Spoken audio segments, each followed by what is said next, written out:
नारायणं नमस्कृत्यं नरं चैव नरोत्तमं देवीं सरस्वतीं व्याचं ततो जयमुदीरयेत्। नष्टप्रायेषु अभद्रेषु नित्यं बाहोद सेवया भगवति उत्तमश्लोके भक्तिर्भवति नैष्टकी। मुखं करोति वाचालं पुङ्गुं लङ्घायते गिरिं यत्कृपात्तमहं वन्दे गुरुं दीनतारिणं परमानन्दं माधवं श्रीचैतन्य ईश्वरम्। ॐ नमो भगवते वासुदेवाय। ओम नमो भगवते वासुदेवाय। ओम नमो भगवते वासुदेवाय। अज्ञानतिमिरान्धस्य ज्ञानाञ्जनशलाकया चक्षुरुन्मीलितमेन तस्मै श्रीगुरवे नमः।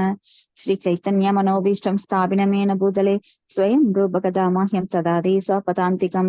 वन्देऽहं श्रीगुरु श्रीयुतपदाकमलं श्रीगुरुन् वैष्णवांश्च श्रीरूपं साग्रजातं सगण रघुनाथान्वितं दं सजीवं सात्वैतं सावधूतं परिजनसहितं कृष्णचैतन्यदेवं श्रीराधा कृष्णपादान् सगण ललिता श्रीविशाखान्वितांश्च। हे कृष्णा करुणा सिंधो दीनबंधो जगत्पते कोपेश कोपिका कांत राधा कांत नमोस्तुते। दप्त कांचन गौरांगी राधा वृंदावनेश्वरी वृषभानुसुते देवी प्रणमामि हरिप्रिये।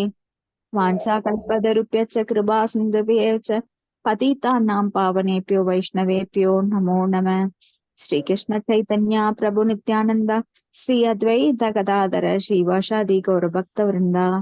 हरे कृष्ण कृष्ण कृष्ण हरे हरे हरे राम राम राम हरे हरे। ஹரே கிருஷ்ணா. இன்னைக்கு காண்டம் 1 அத்தியாயம் 15 பாண்டவர்களின் துறவு பதம் 12. His Divine Grace A.C. Bhaktivedanta Swami Srila Prabhupada ki jai.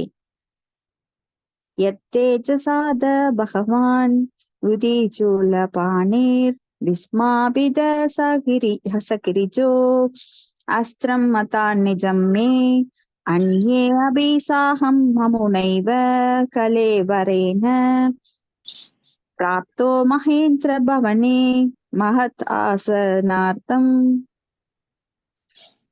हरे कृष्णा. यार படிக்கிறீங்க மாதாஜி? நான் படிக்கிறேன் நான் மாதாஜி. படிக்கிறேன் மாதாஜி. நான் படிக்கிறேன். சரி, படிங்க. மொழிபெயர்ப்பு பொருளுடைய ஆஷா பக்தி வேதாந்த பிரபாதிக்கு ஜெய். ஓம் மகாபாக ஓம் மகாதேவாய நமக. ஓம் மகாவாசுதேவாய நமக. ஓம் மகாவாசுதேவாய நமக. அவரது ஆதிக்கத்தை பொருள் மொழிபெயர்ப்பு. அவரது ஆதிக்கத்தினால் தான் சக்தி வாய்ந்த சிவபெருமானும் நான் புரிந்த போரில் அவரையும் இமயமலையின் மகளான் அவரது மனைவியையும் என்னால் திருப்திப்படுத்த முடிந்தது. இவ்வாறு என்னிடம் திருப்தி அடைந்தவர் சிவபெருமான் அவரது சொந்த ஆயுதத்தையே எனக்கு பரிசாக அளித்தார். பிற தேவர்களும் கூட அவரவர் ஆயுதங்களை எனக்கு அளித்தனர். அது மட்டுமின்றி அந்த உடலுடனேயே சொர்க்கலோகங்கள் என்னால் அடைய முடிந்தவுடன் பாதி உயர்ந்த ஆசனமும் எனக்கு அளிக்கப்பட்டது. பொருளுரை. பரமபுருஷ பகவான் ஸ்ரீ கிருஷ்ணரின் கருணையால் சிவபெருமான் எல்லா தேவர்களும் அர்ஜுனிடம் திருப்தி அடைந்தனர். கருத்து என்னவென்றால், சிவபெருமான் ஆதரவு அல்லது வேறு தேவர்களின் ஆதரவு ஒருவருக்கு இல்லாமல் இருக்குமானால் அவருக்கு பகவான் ஸ்ரீ கிருஷ்ணரின் ஆதரவும் இருக்கும் என்பது அவசியமில்லை. ராவணன் உண்மையாகவே சிவபெருமானின் சிறந்த பக்தன் தான். ஆனால் பரமபுருஷரான ஸ்ரீ ராமச்சந்திரனின் கோபத்திலிருந்து தன்னை அவனால் காப்பாற்றிக் கொள்ள முடியவில்லை. பூரண வரலாற்றுகளில் இதை போன்ற பல சம்பவங்கள் உள்ளன. ஆனால் அர்ஜுனன் தன்னுடன் போர் செய்த போதிலும் சிவபெருமான் அவரிடம் திருப்தி அடைந்ததற்கு இது ஒரு நல்ல உதாரணமாகும். தேவர்களை எப்படி மதிக்க நடக்க வேண்டும் என்பது பகவானின் பக்தர்களுக்கு தெரியும். ஆனால் தேவர்களை வழிபடுவோர் பரமபுருஷ பகவான் தேவர்களை விட எந்த விதத்திலும் உயர்ந்தவரல்ல என்று சில சமயங்கள் முட்டாளத்தனமாக நினைத்து விடுகின்றனர். இத்தங்கை குற்றங்களினால் ராவணனும் மற்றவர்களும் அடைந்த அதே முடிவைத்தான் இறுதியில் ஒருவன் அடைகிறான். பகவான் ஸ்ரீ கிருஷ்ணனுடனான சிநேகமான முறைவுகளினால் சில உதாரணங்களை அர்ஜுனன் இங்கு வர்ணிக்கிறார். இவை அனைவருக்கும் சிறந்த அறிவுரைகளை அளிக்கக்கூடியவையாகும். பகவான் ஸ்ரீ கிருஷ்ணரை திருப்திப்படுத்துவதாலேயே எல்லா ஆதரவுகளையும் நம்மால் பெற முடியும். ஆனால் தேவர்களை பூரணமற்ற முடிந்துவிடக்கூடிய நன்மைகளை மட்டுமே அடைகின்றனர். ஏனெனில் தேவர்களும் ஒரு நாள் அழியக்கூடியவர்களே. இப்பாடத்தின் மற்றொரு கருத்து என்னவென்றால், பகவான் ஸ்ரீ கிருஷ்ணரின் கருணையால் தற்போதைய உடலுடனேயே அர்ஜுனனால் சொர்க்கலோகத்தில் சொர்க்கராஜனான இந்திரனின் ஆசனத்தை விட பாதி உயர்ந்த ஆசனம் அளிக்கப்பட்ட அர்ஜுனன் கௌரவிக்கப்பட்டார்.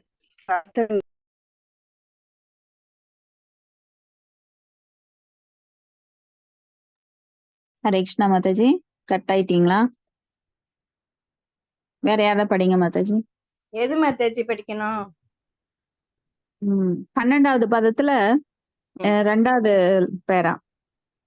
இப்பதத்தின் மற்றொரு கருத்து என்னவென்றால், படிக்கட்டுங்களா நானு? படிங்க. ஓகே. ஓம் நமோ பகவதே வாசுதேவாய. ஓம் நமோ பகவதே வாசுதேவாய. ஓம் நமோ பகவதே வாசுதேவாய. ஹரே கிருஷ்ணா. இப்பதத்தின் மற்றொரு கருத்து என்னவென்றால், பகவான் ஸ்ரீ கிருஷ்ணரின் கருணையால் தற்போதைய உடலுடனேயே அர்ஜுனனால் சொர்க்கலோகத்திற்கு செல்ல முடிந்தது. தவிர சொர்க்கராஜனான இந்திரனின் ஆசனத்தை விட பாதி உயர்ந்த ஆசனம் அளிக்கப்பட்டு அர்ஜுனன் கௌரவிக்கவும் பட்டார். சாஸ்திரங்களின் கர்மகாண்ட பகுதியில் சிபாரிசு செய்யப்பட்டுள்ள புண்ணிய செயல்களினால் ஒருவர் ஸ்வர்க்க லோகங்களை அடையலாம். ஆனால் பகவத்கீதை 9.21 குறிப்பிடுவது போல் புண்ணிய செயல்களின் பலன்கள் முடிந்ததும் அவன் மீண்டும் இந்த மண்ணுலகிற்கு தாழ்த்தப்படுகிறான். சந்திர லோகமும் கூட ஸ்வர்க லோகங்களுக்கு சமமான நிலையில்தான் உள்ளது. யாகங்களையும் தான தர்மங்களையும் கடுந்தவங்களையும் செய்து புண்ணியங்களை சேகரித்தவர்களால் மட்டுமே உடலின் ஆயுள் முடித்த பிறகு சொர்க்க லோகங்களில் பிரவேசிக்க அனுமதிக்கப்படுகின்றனர். பகவானின் கருணையால் தான் அர்ஜுனன் அதே உடலுடன் சொர்க்க லோகங்களுக்குள் நுழைய அனுமதிக்கப்பட்டார். இல்லையெனில் அது சாத்தியமல்ல. நவீன விஞ்ஞானிகள் இப்போது சொர்க்க லோகங்களுடன் பிரவேசிக்க முயன்று வருகின்றனர். இம்முயற்சி பயனற்றதென நிரூபிக்கப்படும் என்பதில் சந்தேகமில்லை. ஏனெனில் இந்த விஞ்ஞானிகள் அர்ஜுனனின் தரத்தில் உள்ளவர்கள் அல்ல. இவர்கள் யாகம், தானம் அல்லது தவம் ஆகிய செயல்களினால் புண்ணியங்களை பெறாத சாதாரண மனிதர்கள் ஆவர்.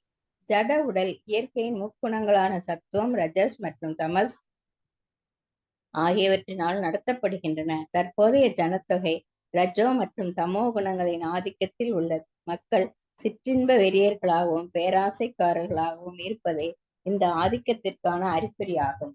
இத்தகைய இழிவடைந்த ஆசாமிகளால் உயர் கிரகங்களை அணுக முடியாது. சொர்க்க லோகங்களுக்கு மேலேயும் வேறு பல கிரகங்கள் உள்ளன. இவற்றை சத்துவ குணத்தின் ஆதிக்கத்தில் உள்ளவர்களால் மட்டுமே அடைய முடியும். பிரபஞ்சத்தில் உள்ள சொர்க்க லோகங்களிலும் மற்ற உயர் கிரகங்களிலும் உள்ள வாசிகள் மனிதர்களை விட பன்மடங்கு அதிக புத்திசாலிகள் ஆவர். தத்துவ குணத்தில் உள்ள இவர்கள் சிறந்த புண்ணியவான்களாக உள்ளனர். அவர்கள் அனைவரும் பகவானின் பக்தர்கள் ஆவர். அவர்களுடைய தத்துவ குணம் கலப்படம் உள்ளது என்றாலும் ஜட உலகில் பெறப்படக்கூடிய நற்குணங்களை முழுமையாக பெற்றிருப்பதால் அவர்கள் தேவர்கள் என்று அழைக்கப்படுகின்றனர். ஹரே கிருஷ்ண மாதாஜி. ஹரே கிருஷ்ணா மாதாஜி. தேங்க்யூ மாதாஜி.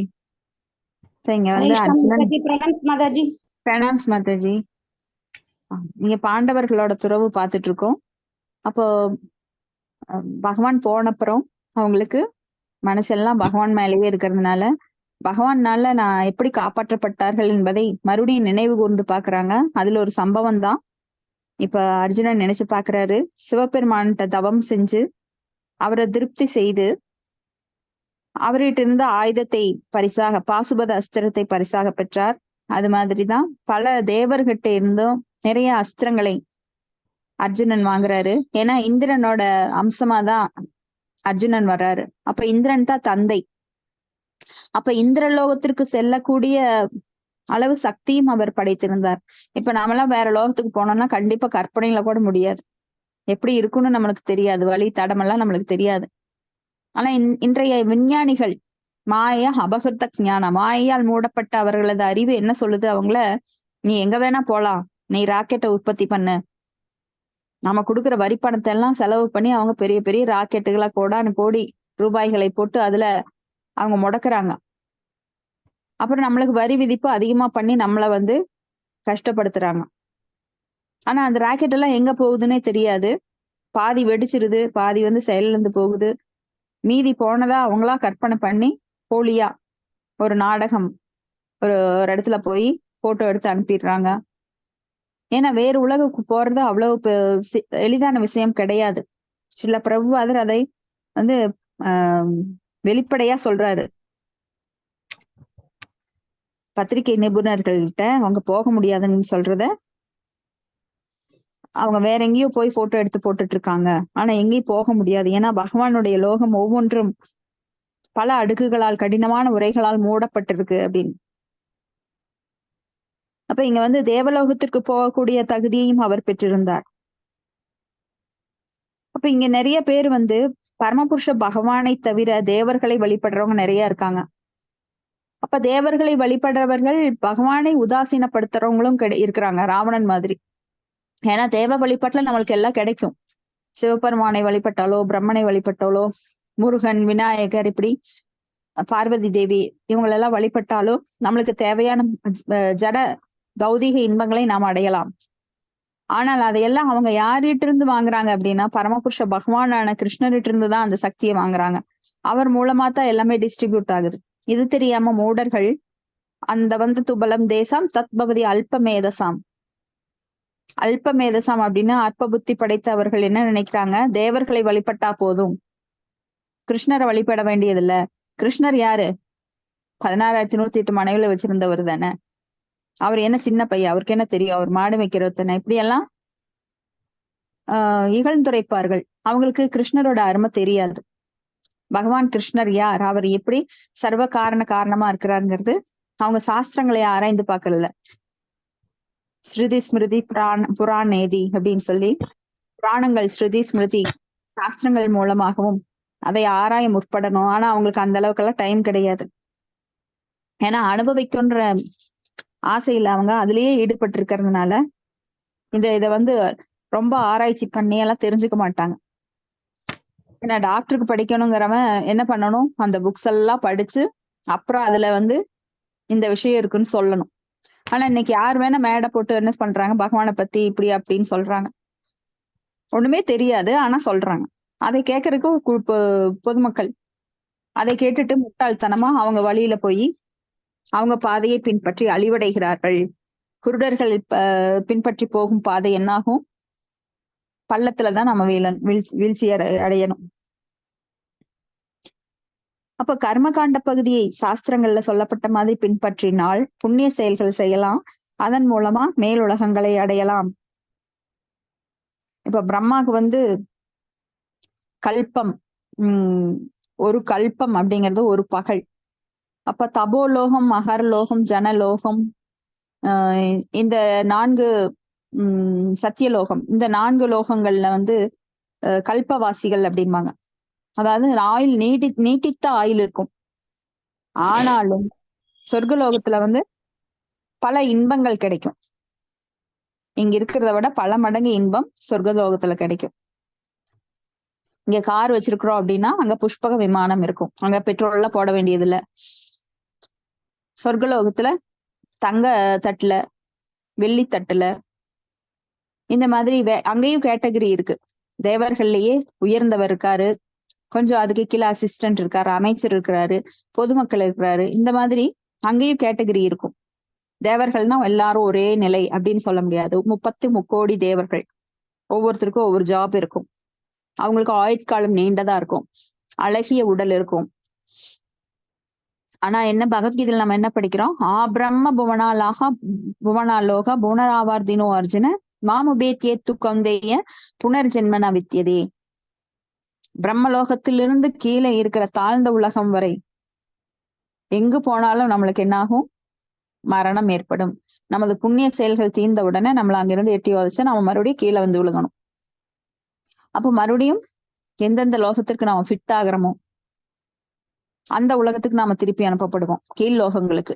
அங்க வந்து மறுபடியும் பிறப்பெடுத்து மறுபடியும் இந்த வாழ்க்கை, துன்ப வாழ்க்கையை அனுபவிச்சு முதுமை, நோய், அப்புறம் இறப்பு, அதையெல்லாம் ரொட்டீனா அனுபவிச்சுட்டே இருப்போம். ஆனா புத்திசாலிகள் என்ன பண்ணுவாங்க, தேவர்களை அவமதிக்கிறது கிடையாது. இப்ப நாம ஒரு கோயிலுக்கு போறோம், சிவன் கோயிலுக்கு போறோம்னா வைஷ்ணவானாம் யதா சம்போ, அவர் தான் உயர்ந்த வைஷ்ணவர். ஆசுதோஸ் அப்படின்னு சொல்லி அவர் மிகவும் இன்பமடையக்கூடியவர், அதே சமயம் கோபமடையக்கூடியவர். ஆனா அந்த இருமைத்தன்மை பகவான் விஷ்ணுவுக்கு கிடையாது. பிருகு மகரிஷி ஒரு தடவை இதைத்தான் சோதிச்சு பார்த்தார். பெரிய ஒரு யாகம் பண்ணினார். அந்த யாகத்தின் பலனை யாரு கழிக்கிறதுன்னு சொல்லி பிரம்மாட்ட போனாரு, சிவன் கிட்ட போனாரு, விஷ்ணுகிட்ட போறாரு. ஆனா பிரம்மாட்ட போய் அவர் வந்து திரும்பியே பார்க்காம அலட்சியம் பண்ணி வணக்கம் எல்லாம் பிரம்மா யாரு? அவருக்கு தந்தை. அலட்சியம் பண்ணினார். அப்ப பிரம்மா தன்னுடைய மகனாச்சே, சொந்த மகனுக்கு எப்படி சாபம் கொடுக்காரு? கோபம் வந்தது, நாக்கு அடக்கிட்டார். சிவனோட லோகத்திற்கு போனாரு. அங்க சிவன் ஓடி வந்து கட்டி தழுவுறார், என் தமையன் வந்திருக்கான் அப்படின்னு சொல்லி. அதிதி தேவோ பவ, விருந்தினர்களை வந்து பெதிரியாக இருந்தாலும் உபசரிக்கணும். அப்ப தன் தமையன் வந்திருக்கான்னு சொல்லி ஓடி போய் ஆலிங்கனம் பண்றாரு. ஆனா இவர் என்ன பண்றாரு? சிச்சி உங்ககிட்ட என்ன துர்நாற்றம், எப்ப பாரு சுடுகாட்டு சாம்பலை பூசிட்டு மண்டையோட்ட போட்டுட்டு என் கிட்ட வராதேன்னு அவமானப்படுத்தினார். அப்போ சிவபெருமான் ரொம்ப கோபம் வந்து சாபமுட போற நேரத்துல உமாதேவி வந்து அவங்கள தடுத்துட்டாங்க. வேண்டாம், நீங்க வந்து உங்களோட சக்தியை விரயம் பண்ணிடாதீங்க. ஏன்னா நாம ஒருத்தருக்கு சாபம் கொடுக்கும்போது, கோபம் அடையும் போது நம்மளோட சக்தியை நம்ம இழக்கிறோம். கோபம் எத்தனை பேருக்கு கோபம் வருதோ அந்த கோபத்தின் பின்விளைவு என்னன்னா நம்மளுக்கு ப்ரெஷர் வரும், நம்ம உடம்பு நாமளே நம்ம உடம்புக்கு தீங்கு பண்றோம், நம்ம மன உளைச்சல் அடைகிறோம். நம்ம கோபம் யாரையும் பாதிக்காது, அடுத்தவங்க எப்படி எடுத்துக்கிறாங்களோ அந்த அளவுக்கு அவங்கள பாதிக்கும். இருந்தாலும் முதல்ல பாதிக்கப்படுறது யாரு? நாம. குரோதோத் பவதி சம்மோகாத் ஸ்மிருதி விப்ரமஹா அப்படின்னு. ஏன்னா அது ரஜோகுணத்தின் விளைவாக வருகின்றது. கோபம் வர்றப்ப நீங்க என்ன பேசுறீங்கன்னு தெரியாது, அந்த சொற்கள் வந்து நம்மளுக்கு திரும்ப வரும். நீங்க என்ன செய்கின்ற செயலின் விளைவு நம்மளுக்கு திரும்ப வரும் பல மடங்கா. அப்ப கோபத்தினால நம்ம உடலோட சக்தியை விரயம் பண்றோம். சீக்கிரம் நரம்புகள் எல்லாம் தளர்வாகுது, நம்ம புத்தி பேதலிக்குது. சோ எல்லா இடத்துலயும் நம்மளுக்கு வந்து நஷ்டம்தான். அப்ப இந்த கோபம் என்பதை பக்தர்கள் தான் அடக்கி ஆள முடியும், தூய பக்தர்கள். ஏன்னா அந்த பிரசன்ஸ் ஆஃப் மைண்ட், எந்த இடத்துல என்ன பேசணும், என்ன செய்யணும், எப்படி இருக்கணும் அப்படிங்கிறது பக்தர்களுக்குத்தான் அந்த தூய குணம் வரும். பக்தர்கள் தூய குணத்தை தேடி செல்வதில்லை, ஆனா பக்தர்களுக்கு தூய குணம் தானாக வருகின்றது. பக்தர்களுக்கு தூய குணம் தானாக சென்றடைகிறது. இதெல்லாம் வந்து பகவானோட செயல். உள்ள பரமாத்மாவாக இருந்து நம்மளை வந்து அவர் கட்டுப்படுத்துறார். யாருமே கட்டுப்படாதவங்க கிடையாது, நம்மளாம் கட்டுண்ட ஆத்மாக்கள். ஆனா பகவானோட சக்தியினால, அந்தரங்க சக்தியினால நாம கட்டுப்படுத்தப்படுறோம். ஆனா பக்தர் அல்லாதவர்கள் புறசக்தியினால கட்டுப்படுத்தப்படுறதுனால அவங்க ஆச்சா போச்சான்னு சண்டைக்கு போயிடுவாங்க. அவங்களுக்கு ப்ரெஷர் வரும், அப்புறம் கோபம் வரும். பல அந்த பின்விளைவுகள் பாருங்க, ஒண்ணுக்கு ஒண்ணு பின்விளைவுகள், தொடர்பு தான் இருக்கு. தொடர்பு இல்லாம எந்த ஒரு காரியம் கிடையாது. உங்களுக்கு ஒரு பொருள் மேல ஆசையா, அது பேராசையா மாறுது. பேராசையா மாறி அது கிடைக்கலன்னா உங்களுக்கு என்ன வரும்? கோபம் வரும். அந்த கோபத்தினால புத்தி இழக்கிறீங்க. புத்தி இழக்கிறதுனால உங்களுக்கு இருக்கிற பொருளும் சேர்ந்து போயிருது. புத்தி இல்லாதவன் பைத்தியக்காரன் என்ன பண்ணுவான்? நிறைய தவறான செயல்களை செய்வான். முதல்ல ஏதாவது ஒரு தவறு தெரிஞ்சோ தெரியாமலோ செய்வோம். ஆனா அந்த கோபம், காமம், குரோதம் இதெல்லாம் வர்றப்போ நிறைய தவறுகளை அடுக்கடுக்கா பண்ணிட்டே இருப்போம். அப்போ ஒரு தவறை மறைக்க இன்னொரு தவறு பண்ணுவோம், அதை மறைக்கிறதுக்கு இன்னொரு தவறு பண்ணுவோம். இப்படி ஒரு சங்கிலி தொடராக அது மாறிட்டே இருக்கும். இப்ப இந்த மாதிரி சொர்க்கலோகம் போறதுக்காக யாகம், தானம், தவம் இதெல்லாம் செஞ்சு சாதாரண மனிதர்கள் மேல போவாங்க சொர்க்கலோகத்துக்கு. அதனால ஒரு சிற்றின்பம் மட்டுமே பெற முடியும், நிரந்தரம் இல்லாத அநித்தியமான. ஆனா நித்தியமான இன்பம் எது? பகவானோட லோகம் ஒன்றுதான். அதனால சத்துவகுணத்தை மேலோங்க செய்ய வேண்டும். அப்ப இழிவடைந்த ஆத்மாக்கள் யாரும் உயர் கிரகங்களை அணுக முடியாது. சொர்க்கலோகத்துக்கு மேலேயே பல லோகங்கள் இருக்கு. அப்ப சத்துவகுணத்தினால மட்டும்தான் அந்த தபோலோகம், ஸ்வர்லோகம், அப்புறம் சத்தியலோகம் இதெல்லாம் அடைய முடியும். ஏன்னா அங்க இருக்கிறவங்க எல்லாம் ரொம்ப புத்திசாலிகள், நம்மளை விட அதிகமான சக்தி வாய்ந்தவர்கள். அவங்க எல்லாம் புண்ணியவான்களா இருக்கிறாங்க. அவங்க எல்லாம் பகவானோட பக்தர்கள். சத்துவ குணத்திலையும் கலப்படம் இருக்குது. இருந்தாலும் ஜட உலகங்கள்ல இருக்கிற ஜட உலகில் பெறப்படக்கூடிய நற்குணங்களை முழுமையாக பெற்றிருப்பதால் அவர்கள் தேவர்கள் என்று அழைக்கப்படுகிறார்கள். இப்ப தேவர்களுக்கு சிறு கலப்படம் இருக்கு. என்னன்னா அவங்களுக்கும் அந்த பதவி வேணும், நானும் அனுபவிக்கணுங்கிற ஆசை இருந்தாலும் அவங்க சத்துவகுணத்துல இருக்கிறதுனால அவங்க தேவர் பதவிக்கு உயர்த்தப்படுறாங்க, தேவலோகத்துக்கு போறாங்க. அதனால அவர்கள் பகவானோட பிரதிநிதிகளாக ஆட்சி செய்கிறார்கள். அப்போ அவங்க எல்லாம் மதிக்கப்பட வேண்டியவர்கள். தேவர்களை நான் பரமபுருஷ பகவானான கிருஷ்ணர்கிட்டயே நான் சரணடைஞ்சிட்டேன், அதனால உங்களை எல்லாம் நான் உதாசீனம் பண்றேன் அப்படின்னு எந்த பக்தனும் பண்ண மாட்டான். தூய பக்தன் அனைவருக்கும் மரியாதை கொடுப்பான். ஆனா வழிபாடு எங்க இருக்கும்? பகவான் கிருஷ்ணர் மட்டுமே. அடுத்தது பதம் 13. தத்ரைவ மே விஹரதோ புஜதண்ட யுகமம் காண்டீவசனம் ஹராதி வதாய தேவாக சேந்த்ராஸ்ரிதாயத் அனுபாவிதம் அஜமீட தேனாஹம் மத்யமுஷித புருஷேன பூம்னா. हरे ஹரே कृष्ण माताजी। ஹரேங்க மாதாஜி. ஹரே கிருஷ்ணா. அச பக்தி வேதாந்த சுவாமி ஸ்ரீல பிரபாத குருதேவ் கி ஜெய். ஸ்வர்கலோகங்களில் சில நாட்கள் நான் விருந்தாளியாக தங்கி இருந்த பொழுது நிபாதகவசன் என்ற அசுரனை கொல்வதற்காக இந்திரன் உட்பட எல்லா தேவர்களும் காண்டீவ வில்லை ஏந்திய எனது கரங்களில் தஞ்சம் புகுந்தனர். அரசே, அஜமீட குலத் தோன்றலே, யாருடைய தூண்டுதலால் நான் அவ்வளவு சக்தி வாய்ந்தவனாக இருந்தேனோ அந்த பரமபுருஷ பகவானை இப்பொழுது நான் இழந்தவன் ஆனேன். பொருளுரை: தேவர்கள் அதிகமான புத்தியும் சக்தியும் மற்றும் அழகும் கொண்டவர்கள் என்பதில் சந்தேகம் இல்லை. இருப்பினும் பகவானின் கருணையால் சக்தியளிக்கப்பட்டிருந்த காண்டீவ வில்லை அர்ஜுனன் பெற்றிருந்ததால் அவரது உதவியை தேவர்கள் நாட வேண்டி இருந்தது. பகவான் சர்வசக்தி படைத்தவர் ஆவார். அவர் விரும்பினால் அவரது தூய பக்தர்கள் எவ்வளவு சக்தி உடையவர்களாகவும் இருக்கலாம். அதற்கு ஒரு எல்லையே இல்லை. மேலும் யாருடைய சக்தியையாவது பகவான் திரும்பவும் எடுத்துக்கொள்வாரானால் பகவானின் விருப்பப்படி அவர் சக்தியை இழந்து விடுகிறார். ஹரே கிருஷ்ணா மாதாஜி. ஹரே கிருஷ்ண மாதாஜி. அப்ப இங்க சொர்க்கலோகத்துல தந்தையாகப்பட்ட இந்திரனுக்கு உதவி புரியறதுக்காக நிவாதக கவச்சன் அப்படின்னு சொல்லி ஒரு அசுரனை கொல்றதுக்காக அவர் இந்திரலோகம் போறார். ஏன்னா இந்திரர்களே அர்ஜுனனிடம் சரணடைறாங்க, எங்களுக்கு கொஞ்சம் ஹெல்ப் பண்ண அப்படின்னு. அப்ப இது எந்த சக்தி எப்படி வந்தது அப்படின்னா பகவானால வந்தது. அந்த சக்தி யார் கொடுத்தாங்க? பகவான் கிருஷ்ணர். அவரே திரும்பி அதை எடுத்துக்கிறார். அவரால் கொடுக்கவும் முடியும், எடுக்கவும் முடியும் அப்படிங்கிறத அர்ஜுனன் உணர்ந்து இங்க நினைவு கூறுகிறார். அடுத்தது பதம் 14. யத்பாந்தவ குரு பலாப்திம் அனந்த பாரம் ஏகோரதேன ததேர அஹம் அதீர்ய சத்வம் பிரத்யாஹ்ருதம் பஹூதனம் சமாயா பரேஷாம் தேஜாஸ்பதம் மணிமயம் ச ஹ்ருதம் சிரோப்யஹ. ஹரே கிருஷ்ணா. படிக்கட்டுங்களா மாதாஜி? படிங்க மாதாஜி. மொழிபெயர்ப்பு.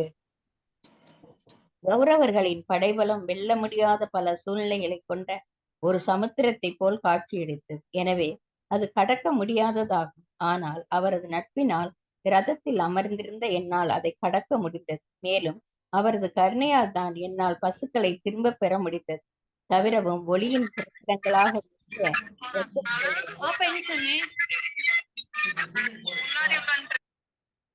ரத்தனங்களால் அலங்கரிக்கப்பட்ட அரசர்களின் பல கிரீடங்களை அவர்களிடமிருந்து என்னால் பறிக்க முடிந்ததற்கும் அவரது கருணை மட்டுமே காரணமாகும். பொருளுரை: பீஷ்மர், துரோணர், கிருபர் மற்றும் கர்ணன் போன்ற பல சக்தி வாய்ந்த தளபதிகள் கௌரவர்களின் பக்கத்தில் இருந்தனர். அவர்களது படைபலம் பரந்த சமுத்திரத்தை போல் கடக்க முடியாததாகும். இருப்பினும் ஸ்ரீ கிருஷ்ணரின் கருணையால் தான் அர்ஜுனன் தனியாக செலுத்தப்பட்ட ரதத்தில் அமர்ந்து கஷ்டமில்லாமல் அவர்களை ஒவ்வொருவராக அழிக்க முடிந்தது. எதிரிகளின் பக்கம் பல தளபதிகள் மாறிக்கொண்டே இருந்தனர். ஆனால் பாண்டவர்களின் பக்கம் பகவான் ஸ்ரீ கிருஷ்ணர் சாரதியாக இருந்த ரதத்தில் அமர்ந்திருந்த அர்ஜுனனால் அப்பெரும் யுத்தத்தின் முழு பொறுப்பையும் தனியாக நிர்வகிக்க முடிந்தது. அதை போலவே விராடராஜனின் அரண்மனையில் பாண்டவர்கள் மாறு வேடத்தில் வாழ்ந்து வந்த பொழுது கௌரவர்கள் விராடராஜனிடம் குற்றம் கண்டுபிடித்து பெரும் எண்ணிக்கை கொண்ட பசுக்களை ஓட்டிச் செல்ல முடிவு செய்தனர். அவ்வாறு பசுக்களை அவர்கள் ஓட்டிச் செல்லும் பொழுது அவர்களுடன் மாறு வேடத்தில் சண்டை செய்த அர்ஜுனனால் பசுக்களையும் போரில் பலவந்தமாக கைப்பற்றப்பட்ட அரச கிரீடங்களில் உள்ள ரத்தனங்களையும் திரும்ப பெற முடிந்தது. பகவானின் கருணையால் தான் அவை அனைத்தும் சாத்தியமாயின என்பதை அர்ஜுனன் நினைவு கூர்ந்தார். ஹரே கிருஷ்ண மாதாஜி. ஹரே கிருஷ்ண மாதாஜி. அப்புறம் விராட ராஜன் அரண்மனையில அவங்க வந்து அஞ்ஞான வாசம், அதாவது 1 வருடம் மறைந்திருக்கணும். அப்ப பாண்டவர்கள் எல்லாருமே மாறு வேடத்துல, அர்ஜுனன் வந்து இந்திர சபையில அவருக்கு இந்திரனோட லோகத்துல ஊர்வசியால் அளிக்கப்பட்ட சாபம், நீ வந்து ஆணும் அல்ல பெண்ணும் அல்லாத ஒரு நிலையை அடையணும் 1 வருடம் அப்படின்னு சொல்லி சாபமிட்டு இருந்தாங்க. அதை வந்து இங்க யூஸ் பண்ணிட்டாரு.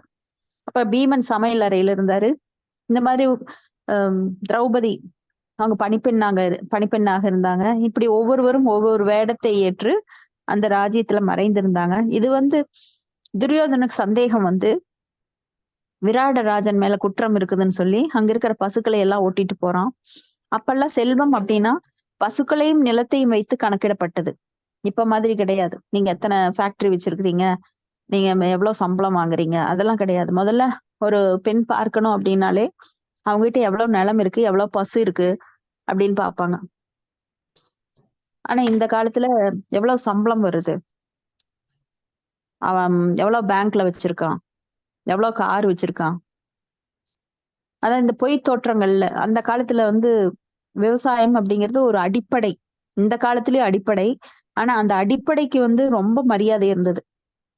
இன்னைக்கு கொரோனா பீரியட்ல கூட பாத்தீங்கன்னா எல்லாரும் காய்கறி, இப்ப மளிகை சாமான் வாங்குறதுக்கு கடை கடையா ஓடுனாங்க. யாரும் எந்திரங்களை தேடி ஓடல. எங்க வீட்டுல இந்த இரும்பு சாமானம் இல்ல, இந்த மெஷின் இல்ல, அந்த மெஷின் இல்லைன்னு. அப்போ ஒரு எமர்ஜென்சி சிச்சுவேஷன்ல நம்மளுக்கு எது தேவைப்படுது? காய்கறிகள், தானியங்கள், பால் பொருட்கள் தேவைப்படுது. அப்போ அந்த அந்த காலத்துல பாண்டவர்களான அர்ஜுனன் அந்த யுத்தத்தை தனியாக நின்று விராட ராஜனுக்கு ஒரு அசிஸ்டண்டா, ஏன்னா விராட ராஜனோட பையன் வந்து அவ்வளவு ஒரு புத்திசாலி கிடையாது. அப்போ அர்ஜுனனே அந்த வேஷத்திலேயே, அலி வேஷத்திலேயே போய் துரியோதனன் படையை வீழ்த்தி அந்த பசுக்களை எல்லாம் மீட்டு வந்தார். அப்ப இது யாரோட கருணை அப்படின்னா பகவானோட கருணை தான். இல்லைன்னா அந்த திறமை எனக்கு இருந்திருக்காது அப்படின்னு ரொம்ப பணிவாக சொல்கிறார். நம்மளாம் இப்ப சொல்றோம் இல்லையா, நான் தான் செஞ்சேன், நான் இல்லைன்னா அந்த குடும்பம் நடக்காது, நான் தான் அவங்களுக்கு அவ்வளவு பண்ணினேன் இவ்வளவு பண்ணினேன்னு பெருமை பேசுறோம். அதெல்லாம் எங்கிருந்து வந்தது? பகவான் தந்த அந்த சக்தியினால வந்தது. சக்தி அளிக்கப்பட்டவர்கள் நாமெல்லாம். சக்திமான் யாரு? பகவான். அதை மறக்கும் போது நம்மளுக்கு அந்த பொய் கௌரவம், பொய் அகங்காரம் தலை தூக்குகின்றது. அதனால நாம சீரழியறோம். அடுத்தது பதம் 15. யோ பீஸ்ம கர்ண குரு சல்ய சமூஹு அதப்ர ராஜன்யவர்ய ரத மண்டல மண்டிதாஷு அக்ரேசரோ மம விபோரத யூதபானம் ஆயுர்மனாம்சி சத்ருஷா சக ஓஜ ஆர்ச்சத். ஹரே கிருஷ்ணா. நான் படிக்கிறேன் மாதாஜி. கீதா மாதாஜி படிங்க. மொழிபெயர்ப்பு. அனைவருடைய ஆயுளையும் பறித்தவரும் பீஷ்மர், துரோணர், கர்ணன், சல்லியன் போன்ற கௌரவ தலைவர்கள் அணிவிக்கப்பட்ட பெருமை படைப்பிரிவுகளில் இருந்து நான் அடுத்து படிக்கிறேன் மாதாஜி. ஓகேங்க. மனோவன்மை, விரியம் ஆகியவற்றை பறித்தவர் ஒருவரே ஆவார். அவர்களது ஏற்பாடு திறமையானதாகவும் தேவைக்கு அதிகமாகவும் தீமையானதாகவும். மாதாஜி திறமை அல்ல, தீமையானதாகவும். அவர் ஒருவரே ஆவார். அவர்களது ஏற்பாடு தீமையானதாகவும் தேவைக்கு அதிகமாகவும் இருந்த போதிலும் முன் செல்லும் பொழுது இவை அனைத்தையும் அவர் பகவான் ஸ்ரீ கிருஷ்ணர் செய்தார். பொருளுரை. பரமபுருஷ பகவான் ஆகிய ஸ்ரீ கிருஷ்ணர் அனைவருடைய இதயத்திலும் பரமாத்மாக விரிவடைந்து அனைவரையும் ஞாபக சக்தி, மறதி, அறிவு ஆகிய அறிவற்ற நிலை மற்றும் மனோ இயக்கங்கள் ஆகிய எல்லா விவரங்களையும் வழிநடத்துகிறார். பகவத்கீதை 15.15 அவர் பரமபுருஷர் என்பதால் ஒருவரின் ஆயுளை அதிகரிக்கவோ குறைக்கவோ அவரால் முடியும். இவ்வாறாக பகவான் தனது சொந்த திட்டத்தின்படி குருச்சேஸ்வர போரை நடத்தினார். போரின் முடிவில் யுதிஷ்டிரா உலக பேரரசராக நியமிக்க அவர் விரும்பினார். இந்த உன்னதமான செயல்களுக்காக எதிர்த்தரப்பில் உள்ள அனைவரையும் தமது சக்தி வாய்ந்த விருப்பத்தினால் அவர் கொண்டார். எதிர்ப்படை பீஷ்மர், துரோணர் மற்றும் சல்லியன் போன்ற பெருந்தளபதிகள் ஆதரவில் பூரணமான படபலத்தை கொண்டிருந்தது. பகவான் எல்லா வகையான யுத்த தந்திரங்களாலும் அர்ஜுனுக்கு உதவாமல் இருந்திருப்பரானால் போரில் வெற்றி பெறுவது அர்ஜுனுக்கு சாத்தியமாக இருக்காது. நவநீதங்களில் கூட இத்தகைய யுத்த தந்திரங்களை ராஜதந்திரங்கள் பின்பற்றுகின்றன. ஆனால் அவை சக்தி வாய்ந்த ஒத்தர்கள், யுத்த யந்திரங்கள், அரசியல் தத்திரங்கள் ஆகியவற்றால் பௌதிகமான முறையில் செய்யப்படுகின்றன. ஆனால் அர்ஜுனன் பகவானின் பக்தன் என்பதால் அவருக்கு எவ்வித கவலையும் கொடுக்காமல் பகவானே இவற்றையெல்லாம் செய்து முடித்தார். இதுவே பக்தி தொண்டு முறையாகும். ஹரே கிருஷ்ண மாதாஜி. தேங்க்யூ. தேங்க்யூ மாதாஜி. அப்ப இங்க பெரிய பெரிய ஜாம்பவான்கள் பீஷ்மர், துரோணர், கர்ணன், சல்லியன் இவங்கெல்லாம் கௌரவ படையில இருந்தாலும் அவங்களுடைய மனமானது சிதறடிக்கப்பட்டது எப்போனா பகவான் கிருஷ்ணர் தன்னுடைய சங்கை எடுத்து ஊதும் போது, பீமன் ஊதும் போதும், அர்ஜுனன் ஊதும் போதும் அவ்வளவு பலமான சத்தமா அங்க எதிரொலிச்சுதான். அப்போ அந்த அந்த சமயத்திலேயே அவங்க ஒரு வீழ்ச்சி, பெரிய வீழ்ச்சி என்னன்னா, அஸ்திவாரம் வீக்கா இருந்தா என்னாகும், பேஸ்மெண்ட்டை வீக்கு, பாடி ஸ்ட்ராங் அப்படிங்கிற மாதிரி அங்க கால் ஆட்டங்கண்டா நிக்க முடியாது. அப்ப அவங்க எல்லாம் வீரர்கள் வெளிப்புறமாக எல்லாம் ரொம்ப உற்சாகமா நாங்க பாரு உங்களை தோக்கடிக்க போறோம்னு வெளி வேஷம் போட்டுட்டு நிக்கிறாங்க. ஆனா மனசுக்குள்ள பீதி. ஏன்னா பகவான் கிருஷ்ணர் அங்க இருக்கிறார். அவங்களுக்கு தெரியும், பீஷ்மருக்கெல்லாம் தெரியும், துரோணாச்சாரியாருக்கு தெரியும் பகவான் கிருஷ்ணர் எப்படிப்பட்டவர், எவ்வளவு சக்தி வாய்ந்தவர். 15.15 பகவத்கீதையில நாம பாக்குறோம், சர்வசிய சாகம் ஸ்ருதி சன்னிவிஷ்டோ மத்தக ஸ்மிருதிர் ஞானம் அபோகனம் ச வேதைச சர்வேரகம் வேதவித்யோ வேதாந்த கிருத் வேதவித்யேவச்சாகம். ஞானம் அபோகனம் ச, ஞானத்தையும் சரி மறதியும் சரி நம்மளுக்கு அந்த ஞாபக சக்தியும் கொடுப்பது யாருன்னா பகவான் உள்ள பரமாத்மாவாக இருந்து. இப்ப நிறைய பேர் பாத்தீங்கன்னா குழந்தைங்க நல்லா படிச்சுட்டே இருப்பாங்க. வீட்டுல படி படி படி படி படிக்கிறது தான் வேலை. விளையாட போக மாட்டாங்க, வெளியில போக மாட்டாங்க, ஒரு கல்யாண காட்சி எங்கேயும் போக மாட்டாங்க அம்மா அப்பா கூட எல்லாம். வீட்டுல உட்காந்து படிச்சுட்டே இருப்பாங்க. ஆனா சில குழந்தைகள் பாத்தீங்கன்னா அந்த எக்ஸாம் அப்போ ரிவைஸ் பண்ணுவாங்க. முதல்ல படிச்சிருப்பாங்க, ரொம்ப எல்லாம் அழட்டிக்க மாட்டாங்க, ரிவைஸ் பண்ணுவாங்க. எக்ஸாம்ல போய் நல்லா எழுதிட்டு வந்துருவாங்க. நீ இவ்வளவு படிச்சு இவ்வளவுதான் வாங்கியிருக்கியா, அவன் பாரு கடைசி நேரத்துல படிச்சா மார்க்கே வாங்க மாட்டான்னு நினைச்சா அவன் நல்லா வாங்கியிருக்கான். ஏன்னா அந்த கான்சென்ட்ரேஷன், அந்த ஞாபகத்தையும் மறதியும் கொடுப்பது யார்? பகவான். நம்ம பல கோடி ஜென்மத்துக்கு அப்புறம் தான் இப்ப இருக்கிற இந்த மனுஷ ஜென்மத்துல வாழ்ந்துட்டு இருக்கோம். ஆனா நம்மளுக்கு ரிவைஸ் பண்ணி பார்த்தா என்னமோ இப்பதான் பிறந்த மாதிரி இருக்கும். நாமும் புல்லாகி புண்டாய் புழுவாய் மரமாய் பல்விருகமாய் பாம்பாய் கல்லாய் மனிதராய் பேயாய் கணங்களாய்னு எத்தனையோ பிறவி எடுத்திருக்கோம். ஆனா அதெல்லாம் நம்மளுக்கு ஞாபகம் இல்லை. ஏன்னா ஞாபகம் இருந்ததுன்னா இந்த பிறவியில நாம அனுபவிக்க முடியாது. சோ நாம அனுபவிக்க வேண்டும் என்பதற்காக பகவான் அந்த மறதியை தருகிறார். உங்க வீட்டுல உங்களுக்கு பிடிச்ச யாராவது இறந்துட்டாங்க, உங்க கணவரோ இல்ல மனைவியோ இல்ல அம்மாவோ அப்பாவோ இல்ல ஒரு பையன் குழந்தைகளை இழந்துடுறீங்க. அப்ப அதையே நினைச்சிட்டு இருந்தா வாழ்நாள் ஃபுல்லா உங்க வாழ்வுல வேற எதுவுமே இருக்காது. அப்ப அந்த மறதியை யாரு தர்றா? ஒரு வருஷம் மேக்சிமம். ரொம்ப பிரியமானவளாக இருந்தாலும் ஒரு வருஷம் நினைச்சிட்டு இருப்போம், அப்புறம் தன்னால அந்த சூழ்நிலை மாறி நம்ம அந்த சூழ்நிலைக்கு தகுந்த மாதிரி மற்ற நடவடிக்கையில ஈடுபட்டு அப்படியே காலப்போக்குல மறந்து நம்ம எப்பவும் போல சாப்பிடுறது, எப்பவும் போல மற்றவற்றை அனுபவிக்கிறது, டிவி பாக்குறது, குளிக்கிறது, ஆட்டோமேட்டிக்கா நாம பழையபடி மாறிடுவோம். ஆனா அந்த மறதி இல்லைன்னு நினைச்சு பாருங்க, இழந்த ஒன்றை நாம ஞாபகப்படுத்திட்டே இருந்தோம்னா கடைசி வரைக்கும் நம்மளுக்கு என்ன ஆகும்? உடலும் வேலை செய்யாது, மனதும் வேலை செய்யாது, சுத்தி இருக்கிறவங்களுக்கு தொந்தரவு, நமக்கு நாமே தொந்தரவு, இப்படி எத்தனையோ பிரச்சனைகள். பகவான் அந்த மறதியை கொடுத்ததுனாலதான் இன்றைக்கும் உலகம் ஓடிக்கொண்டிருக்கிறது. அப்ப அந்த மறதியை ஞாபக சக்தியும் தர்றது யார்? பகவான் கிருஷ்ணர். அப்ப அவரை பற்றிய ஞானத்தை தருவது யார்? பகவான் கிருஷ்ணர். அப்ப யாரெல்லாம் பக்தி தொண்டு பண்ணி பகவானுக்கு கட்டுப்பட்டு அவரை பரமபுருஷராக ஏற்றுக்கொள்கிறார்களோ அவருக்கு ஞானத்தை தர்றார். ஆனா அவரை ஏத்துக்காதவங்களுக்கு எப்படி அவரால் தர முடியும்? நம்ம என்ன பண்ணுவோம், யாருக்காவது தர்றோம் அப்படின்னா அவங்க உங்களை ஏத்துக்கணும் முதல்ல. நீங்க வேண்டாம் உங்க பணத்தை மட்டும் கொடுங்க அப்படின்னு யாராவது கேட்க முடியுமா? நீங்க தர்றீங்களா, கொடுங்க கொடுங்க உங்க பணத்தை மட்டும், நீங்க வேண்டாம், நீங்க எல்லாம் எனக்கு யாருன்னு தெரிய வேண்டியதுல அப்படின்னு சொல்லி யாராவது வாங்க முடியுமா? முடியாது. அப்ப நம்ம தெரிஞ்சவங்ககிட்ட தான் பணம் வாங்குவோம். அவங்க நம்மளுக்கு கருணையின் அடிப்படையில கொடுப்பாங்க, நம்ம கஷ்டப்படுறோம்னு கொடுப்பாங்க.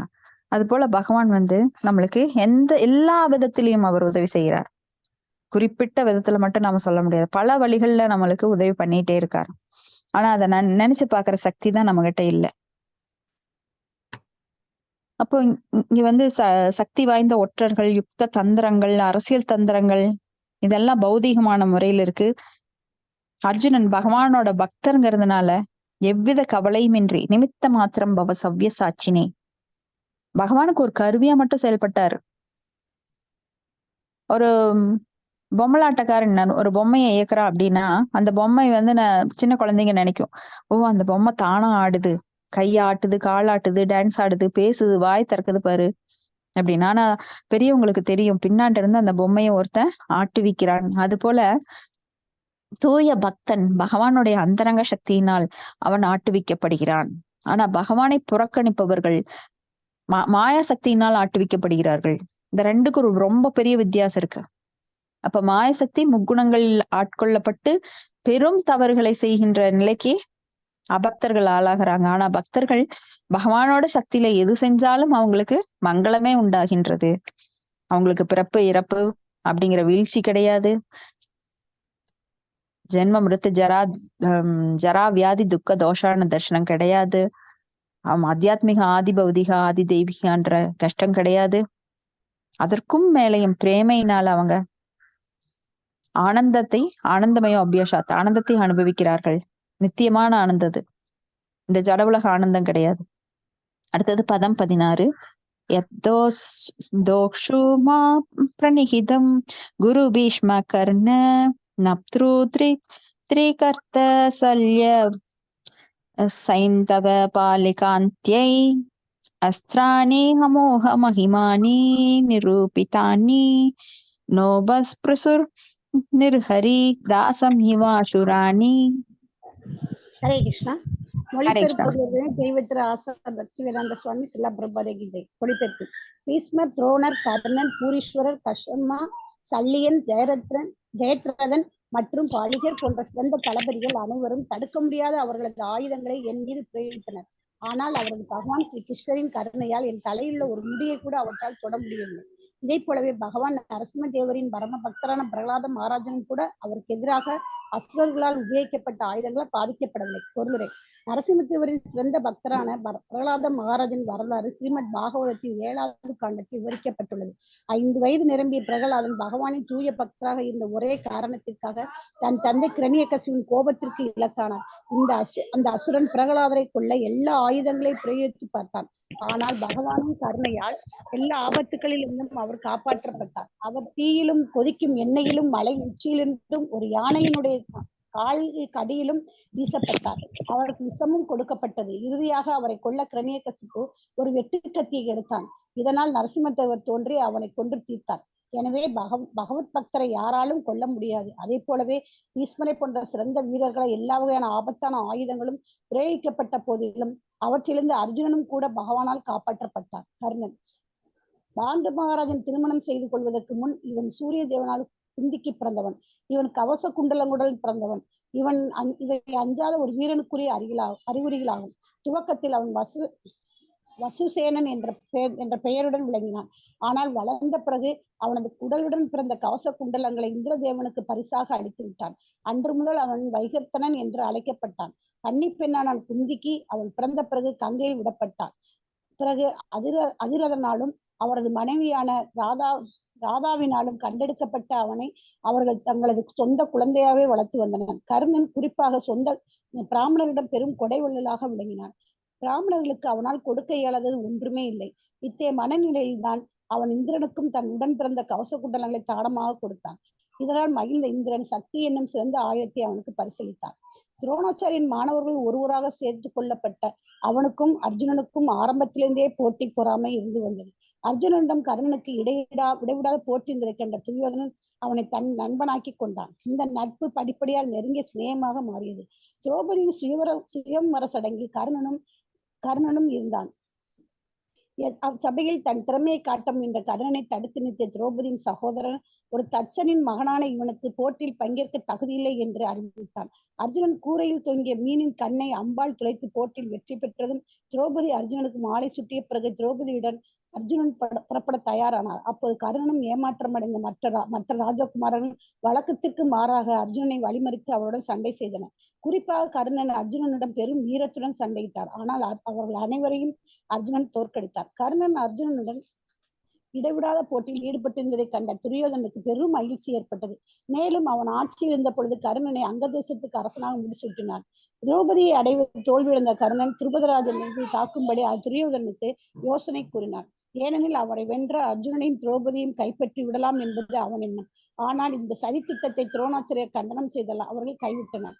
கர்ணன் அர்ஜுனனால் மட்டுமல்லாமல் பீமசேனராலும் சேனராலும் தோற்கடிக்கப்பட்டவனானான். அவன் வங்காளம், ஒரிசா மற்றும் சென்னை ஆகிய தேசங்களில் இந்த ராஜ்யத்திற்கு அரசனாக இருந்தான். பிற்காலத்தில் யுதிஷ்ட மகாராஜன் ராஜசூய யாகத்தில் அவன் ஊக்கமாக பங்கேற்றான்.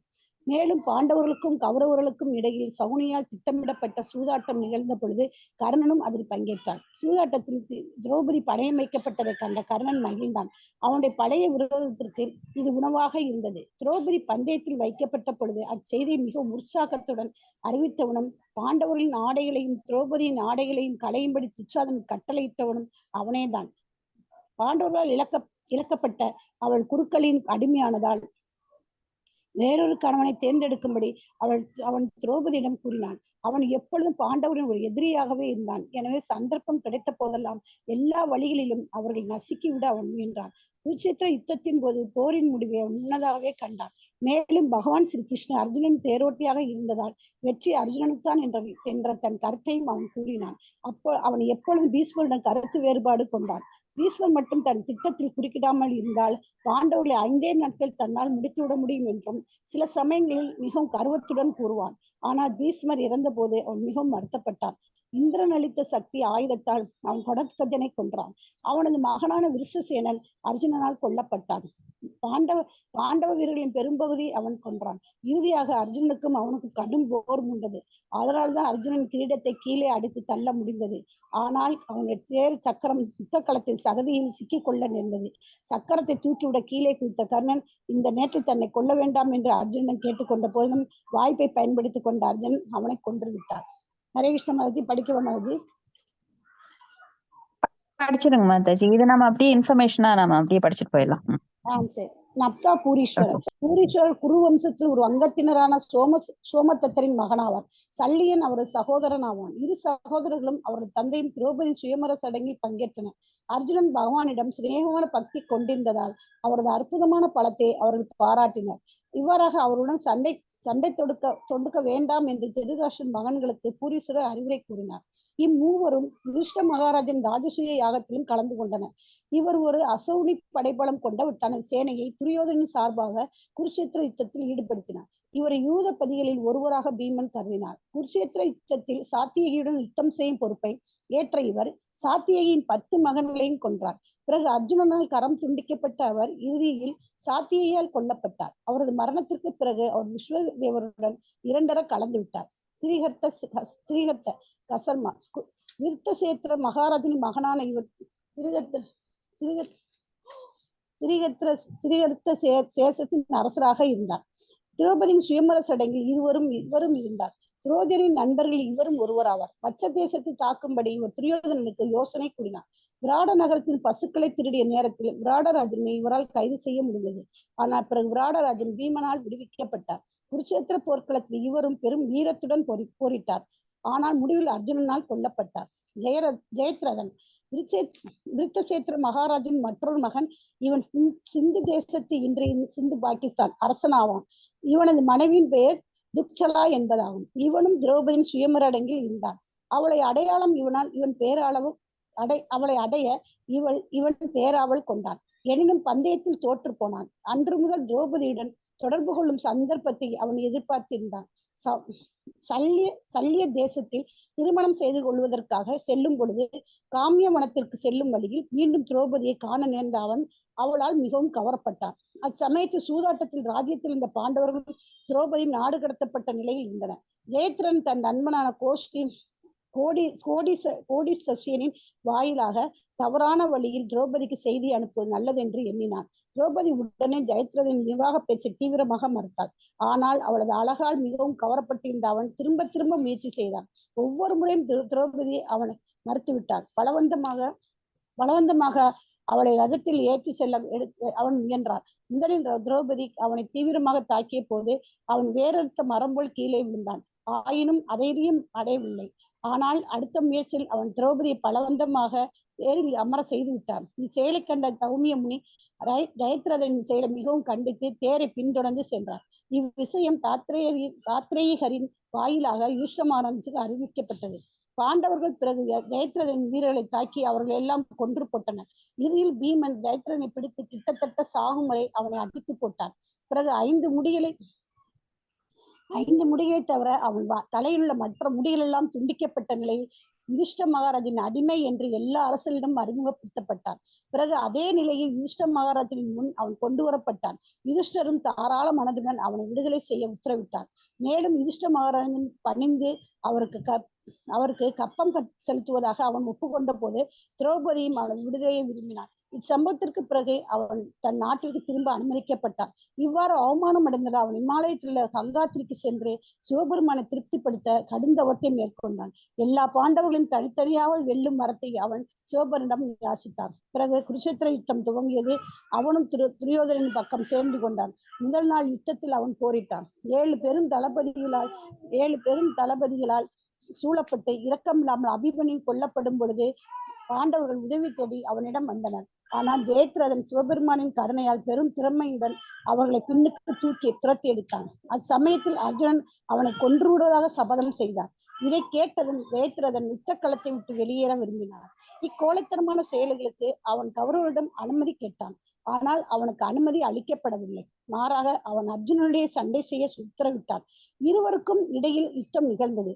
ஜெயத்ரதனின் தரையில் விழ செய்யும் வகையில் செய்பவன் யாராக இருந்தாலும் அவன் உடனே மரணமடைய வேண்டும் என்பதுதான் சிவபெருமானிடமிருந்து அவன் பெற்ற வரமாகும். அச்சமயத்தில் அவன் பெற்ற வரத்தை பற்றி அர்ஜுனனுக்கு நினைவூட்டிய கிருஷ்ணர் அவனுடைய தலையை கொய்து சமந்த பஞ்சக தீர்த்தத்தில் தவத்தில் ஈடுபட்டிருந்த அவனது தந்தையின் மடியில் விழ செய்யும்படி அர்ஜுனனுக்கு அறிவுரை கூறினார். அர்ஜுனனும் இதை நிறைவேற்றினார். துண்டிக்கப்பட்ட தலையொன்று தன் மடியில் கிடப்பதை கண்ட ஜெயத்ரதனின் தந்தை ஆச்சரியமடைந்து உடனே அதை தரை மீது வீசினார். இதனால் அவரது தலை 7 பாகங்களாக பிளந்து உடனே மரணமடைந்தார். ஹரேஷ்ண மாதாஜி, தேங்க்யூ மாதாஜி. ஹரேஷ்ண மாதாஜி, தேங்க்யூ மாதாஜி. இது எல்லாருமே நாம இதை முதல்லயே படிச்சிருக்கோம். யாருக்காவது இதுல ஏதாவது சந்தேகம் இருக்குன்றது ஜெயத்ரதன், பூரீஸ்வர், கர்ணன் இவங்களை பற்றிய விவரங்கள் கொடுக்கப்பட்டிருக்கு. இது யாருக்காவது ஏதாவது சந்தேகம் இருக்குங்களா? அடுத்தது போலாமா? ஜெயத்ரதன் வந்து துரியோதனனோட தங்கையை மணந்தவன். ஆனா காம இச்சை கொண்டு திரௌபதி அடைய நினைச்சப்போ அதனால அவர் காட்டிலேயே அவர் வீழ்த்தப்படுகிறார். அவர் தலைமுடியெல்லாம் அழிக்கப்பட்டு, ஏன்னா அந்த காலத்துல மானத்தை இழந்தவன் உயிரை விடுவதை விட ரொம்ப பெரும் துன்பத்திற்கு ஆளாகின்றான். அதனால அந்த காலத்துல பாத்தீங்கன்னா ஒரு பக்கம் மீசை எடுத்து விட்டுருவாங்க, இல்ல தலைய மலிச்சு விட்டுருவாங்க. அவங்க வந்து நாட்டுக்குள்ள மக்கள்கிட்ட யார்கிட்டையும் நடமாட முடியாது, அவ்வளவு கேவலமா இருக்கும். உயிரை விட்டு இருந்தா கூட அவங்க ரொம்ப சந்தோஷப்பட்டிருப்பாங்க. ஏன்னா போரில் மரணம் அடைவது அவங்கள மேல் உலகத்துக்கு கொண்டு போகும். ஆனா அவமானத்தினால அனுதினமும் நொடிப்பொழுதும் செத்துட்டே இருக்கணும். அந்த மாதிரி ஒரு நிலை ஜெயத்ரதனுக்கு வந்துருச்சு. ஏன்னா ஜெயத்ரதன் வந்து அபிமன்யுவை அநியாயமா கொன்னுடுறாரு போர்ல. அப்ப அர்ஜுனன் வந்து சொல்றாரு, அடுத்த நாள் உன்னை நான் கண்டிப்பா கொல்ல போறேன் போர்ல அப்படின்னு சொல்லி. அப்போ இதை பார்த்த உடனே துரியோதனன்லாம் அவங்க ஜெயத்ரதனை ஒளிச்சு வைக்கிறாங்க. நீ வந்து உள்ள வர வேண்டாம், பொழுது சாஞ்சப்புறம் வா. ஏன்னா மாலை அந்த சூரியன் மறைஞ்ச அப்புறம் அஸ்தமான அப்புறம் போர் புரியக்கூடாது. அதெல்லாம் ரூல்ஸ் இருக்கு அந்த காலத்துல. பெரியவர்களை தாக்கக்கூடாது, மருத்துவர்களை தாக்கக்கூடாது, குழந்தைகளை தாக்கக்கூடாது, நோயுற்றவர்களை தாக்கக்கூடாது. அந்த மாதிரி ரூல்ஸ் எல்லாம் இருக்கு. இப்ப மாதிரி கிடையாது. ஒரு குண்டு போட்டா எல்லாரும் செத்துறணும். பெரியவங்க சிறியவங்க யாருன்னு கிடையாது. அந்த காலத்துல அந்த மாதிரி கிடையாது. ஒரு போர்க்களம் தனியா இருக்கும். அதனாலதான் குருட்சேத்திர போர்க்களத்தை இங்க எடுத்தாங்க. அந்த போர்க்களத்துல வந்து காலையில சூரியன் உதயமானப்புறம் போர் புரிய ஆரம்பிச்சா மாலை சூரியன் அஸ்தமம் ஆகிற வரைக்கும் அப்புறம் அதுக்கப்புறம் யாருமே போர் புரியக்கூடாது. அந்த மாதிரி ரூல்ஸ் அண்ட் ரெகுலேஷன்ஸ் எல்லாம் இருக்கு. அப்ப இங்க ஜெயத்ரதன் வந்து சூரிய அஸ்தமானதுன்னு நினைச்சிட்டு வெளியில வந்துடுறாரு. ஆனா பகவான் கிருஷ்ணர் என்ன பண்ணாருன்னா அந்த சக்கராயுதத்தின் மூலமா சூரியனே மறைச்சிட்டார். அப்ப வந்து அங்க இருள் சூழ்ந்துருது. சரி, பகல் பொழுது முடிஞ்சு இரவு ஆரம்பிச்சிருச்சுன்னு நினைச்சு ஜெயத்ரதன் ரொம்ப கொண்டாட்டமா அகங்காரத்தினால ஆடிட்டு வர்றான். ஏ அர்ஜுனா, நீ என்னைய வந்து வீழ்த்த முடியல, சரி உன்னுடைய சபதத்தின் பிரகாரம் நீ வந்து உன்னை மாச்சுக்கோ, நீ வந்து அக்னிக்குள்ள போய் நெருப்புக்குள்ள போய் நீ உன்னை மாய்த்து கொள்ள அப்படிங்கிறான். அப்ப பகவான் கிருஷ்ணர் வந்து மறுபடியும் அந்த சக்கராத்தை சூரியன் இருந்து விளக்குறாரு. மறுபடியும் பகல் அந்த வெளிச்சம் வருது. எல்லாருக்கும் ஒரே ஆச்சரியம். அர்ஜுனன் எடுத்தார் வாள் எடுத்தார், ஜெயத்ரதனோட தலைய ஒரே வீழ்த்து, அவ்வளவுதான், அவன் வீழ்ந்துட்டான். அப்போ பகவானால முடியாதது எதுவுமே கிடையாது. இரவை பகலாக்க முடியும், பகலை இரவாக்க முடியும், குளிர்காலத்தை கோடைகாலாக்க முடியும், கோடை காலத்தை குளிர்காலாக்க முடியும். அவரால் எதுக்கு வேணா செய்ய முடியும். ராக்கே கிருஷ்ணா மாரேக்கே, மாரே கிருஷ்ணா ராக்கேக்கேன்னு.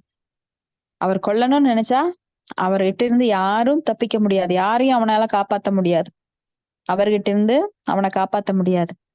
ஒருத்தரை காப்பாத்தணும்னு நினைச்சா அவனுக்கு யமதர்மன் வர்ற நேரமே இருந்தாலும் கூட அவர் வந்து யமன்கிட்ட இருந்து காப்பாத்துவார், யார்கிட்ட இருந்து வேணா அவனை காப்பாத்துவார். இப்ப பகவானோட முடிவுதான் இங்க இறுதி முடிவு. ஏன்னா அவர் ஸ்வராட், சர்வ சுதந்திரமுடையவர்.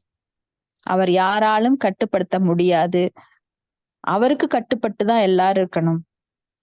அது புரியாம அவர் கூட எல்லாரும் போராடிட்டு இருக்கிறோம். இயற்கையின் சட்டத்தை வச்சு நாம எல்லாம் அவருடைய இயற்கையை மாற்றலாம் அப்படின்னு நாம போராடிட்டு இருக்கிறோம். ஆனா அவருக்கு கட்டுப்படாம யாரும் இங்க ஜீவித்திருக்க முடியாது. ஒரு நாள் இல்லைனாலும் ஒரு நாள் நாம அவரை ஏத்துக்கிட்டே ஆகணும். பரம புருஷர் நீர்தான், பரம கட்டுப்பாட்டாளர் நீர்தான், ஈஸ்வர பரம கிருஷ்ண சச்சித்தானந்த விக்கிரக சர்வ காரணம் அப்படிங்கிறது பல கோடி ஜென்மங்களுக்கு அப்புறம் பகுநாம் ஜென்மனாம் அந்தே ஞானவான் மாம் பிரபத்தியதே வாசுதேவ சர்வம் மிதி மகாத்மா ஷூதுர்லப. அவரை வாசுதேவன் என்று அறிந்து கொள்ள பல கோடி ஜென்மங்கள் எடுத்து அப்புறம் அந்த அரிதான வாசுதேவன் அப்படிங்கிறத உணர்வோம். அதனால இந்த ஜென்மத்திலேயே அதை உணர்ந்துட்டோம் அப்படின்னா அவங்கள விட பாக்கியசாலிகள் வேற யாரு கிடையாது. ஏன்னா இன்னும் பல ஜென்மங்கள் எடுக்கும்போது பல கஷ்டங்களை அனுபவிக்க வேண்டும். எல்லாரும் ஆனந்தத்தை தான் தேடுறோம். அந்த ஆனந்தம் நம்ம கண்ணு முன்னாடி இருக்குது. அதை விட்டுட்டு இல்ல இன்னும் நான் தேடுதல்ல ஈடுபடுவேன் அப்படின்னு போய் மாய வலையில சிக்கிக்க கூடாது. அடுத்தது பதம் 17. சௌத்யே விருத குமதி நாத்மத ஈஸ்வரோ மே யத் பாத பத்மம் அபவாய பஜந்தி பவ்யாக மாம் ஸ்ராத்தவாஹம் நரயோரதினோ புவிஷ்டம் ந பிராஹரன் யத் அனுபாவ நிரஸ்த சித்தாக. ஹரே கிருஷ்ணா. படிங்க மாதாஜி, படிங்க. மொழிபெயர். களைப்படைந்த என் தேர் குதிரைகளுக்கு நீர் கொண்டு வருவதற்காக நான் தேரிலிருந்து கீழே இறங்கிய போது எதிரிகள் அலட்சியமாக இருந்து விட்டதற்கு அவருடைய கருணை மட்டுமே காரணம். முக்தி பெறுவதற்காக அவரை புண்ணிய புருஷர்களும் வழிபட்டு அவருக்கு தொண்டு செய்கின்றனர் என்பதால் எம்பெருமானிடம் எனக்கு இருந்த மரியாதை குறைவால் அல்லவா அவரை என் தேரோட்டியாக ஈடுபடுத்தும் துணிவு எனக்கு வந்தது. பொருளுரை. பரமபுருஷ பகவான் ஸ்ரீ கிருஷ்ணர் அருவவாதிகள் மற்றும் பகவானின் பக்தர்களாகிய இருவருடைய வழிபாட்டுக்கும் உரியவராகும். நித்திய ரூபம், ஆனந்தம் மற்றும் அறிவு ஆகியவற்றை கொண்ட அவரது உன்னதமான உடலில் இருந்து வெளிப்படும் பிரகாசமான ஜோதியை அருவவாதிகள் வழிபடுகின்றனர். ஆனால் பக்தர்கள் அவரை பரமபுருஷ பகவானாக வழிபடுகின்றனர். அருவவாதிகளையும் விட தாழ்ந்த நிலையில் இருப்பவர்கள் பகவானை சரித்திர புகழ்பெற்ற மனிதர்கள் ஒருவராக நினைக்கின்றனர். ஆனால் பகவான் தமது உன்னதமான திருவிளையாடுகிறார் அனைவரையும் கவர்ந்திருப்பதற்காக அவதரித்து பக்குவமான எஜமானர், நண்பர், மகன் மற்றும் காதலர் ஆகிய பாகங்களை ஏற்கிறார். அர்ஜுனனுடன் அவர் கொண்டிருந்த தெய்வீக உறவு சிநேகமாகும். எனவே அர்ஜுனுடன் தமக்கிருந்த சிநேக உறவை அவர் நன்கு நிறைவேற்றினார். இதை போல்தான் அவரது பெற்றோர்களுடன், மனைவிகள் மற்றும் காதலிகளுடன் கொண்ட உறவுகளையும் அவர் பூர்ணமாக நிறைவேற்றினார். பகவானுடன் இத்தகைய பூர்ணமான உன்னத உறவு முறையை கொண்டுள்ள பக்தர் பகவானின் அந்தரங்க சக்தியினால் தமது நண்பராக அல்லது மகனாக இருப்பவர் உண்மையில் பரமபுருஷ பகவான் தான் என்பதை மறந்து விடுகிறார். பகவானின் மறைவுக்கு பின் தன் ஆத்மா நண்பரை பற்றி அர்ஜுனன் உணர்ந்தார். அர்ஜுனனிடம் எந்த பிழையும் இருக்கவில்லை. பகவானை பற்றி அவர் தப்பாகவும் எடை போடவில்லை. அர்ஜுனனை போன்ற தூய களப்பற்ற ஒரு பக்தர்கள் பகவான் மேற்கொண்ட உன்னதமான நடவடிக்கைகளால் புத்திசாலிகள் கவரப்படுகிறார். போர்க்களத்தில் தண்ணீர் பஞ்சம் ஏற்படுவது அனைவரும் அறிந்த ஒரு உண்மையாகும். போர்க்களத்தில் தீவிரமாக உழைக்கும் மிருகங்களுக்கும் மனிதர்களுக்கும் தாகத்தை போக்க இடைவிடாமல் நீர் தேவைப்படுகிறது. குறிப்பாக களைப்படைத்த வீரர்களுக்கும் தளபதிகளுக்கும் இறக்கும் நேரத்தில் அதிக தாகமாக இருக்கும். சில சமயங்களில் நீர் இல்லாதாலேயே இறக்க வேண்டிய சூழ்நிலையும் ஏற்படும். ஆனால் குருட்சேத்திர போரில் ஏற்பட்ட தண்ணீர் பஞ்சம் பூமியை துளைத்ததன் மூலமாக தீர்க்கப்பட்டது. பகவானின் அருளால் பூமியை துளைப்பதற்கான வசதி மட்டும் இருக்குமானால் எந்த இடத்திலிருந்தும் சுலபமாக நீரை பெற இக்காலத்திலும் இம்முறைதான் பயன்படுத்தப்படுகிறது. ஆனால் இன்றைய பொறியியலாளர்களால் இன்னமும் தேவையான இடத்தில் உடனடியாக துளையிட முடியவில்லை. ஆனால் பழங்காலத்தில் கடினமான பூமிக்கு அடியிலுள்ள படுகையை ஒரு அம்பால் துரைப்பதன் மூலமாகவே மனிதர்கள் உட்பட குதிரைகளுக்கும் கூட அர்ஜுனனை போன்ற சிறந்த தளபதிகளால் உடனடியாக நீரை பெற்றுத்தர முடிந்தது. இது இன்றைய விஞ்ஞானிகள் இன்னும் அறிந்தாத ஒரு முறையாகும். ஹரே கிருஷ்ணா மாதாஜி. ஹரே கிருஷ்ணா மாதாஜி. அப்ப குதிரைகள்லாம் வந்து ரொம்ப களைப்படைந்து இருக்கும்போது அதுக்கு நீர் கொண்டு வர்றதுக்காக தேர்ல இருந்து அர்ஜுனன் இறங்குறாரு.